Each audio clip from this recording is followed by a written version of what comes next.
சிவபெருமானையே துரத்தி சென்ற அசுரன் பற்றி தெரியுமா? முன்னொரு காலத்தில் மிருகாசுரன் என்ற ஒரு அசுரன் சிவபெருமானை நோக்கி பல ஆண்டுகள் தவம் இருந்தான். ஆனால் சிவபெருமான் அவனுக்கு காட்சி அளிக்கவில்லை. இதனால் கோபம் அடைந்த அசுரன் தன்னை மாய்த்துக் கொள்ள எண்ணினான். அந்த சமயத்தில் சிவபெருமான் அவன் கண் முன்னே தோன்றி, மிருகாசுரா, உன் தவத்தில் நான் ஆனந்தம் அடைந்தேன். உனக்கு என்ன வரம் வேண்டும் கேள் என்றார். மிருகாசுரன், நான் யார் தலையில் கை வைத்தாலும் அவர்கள் உடனே பஸ்பம் ஆகிவிடும் என்று வரம் கேட்டான். சிவபெருமானும் உடனே தபஸ்து என்று அவனுக்கு வரம் அளித்தார். ஆனால் மிருகாசுரன் சிவபெருமான் நினைத்து கூட பார்க்காததை செய்ய துணிந்தான். வரத்தை சோதித்து பார்ப்பதற்காக வரம் கொடுத்தவர் தலையிலேயே கை வைக்க எண்ணினான்.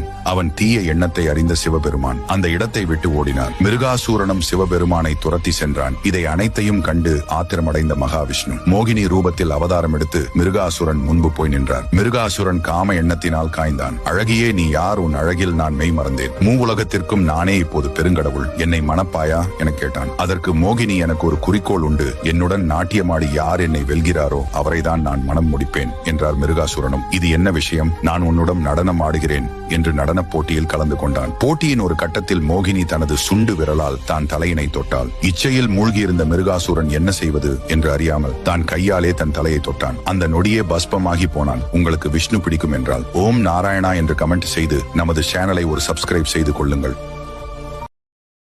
Download ShareChat.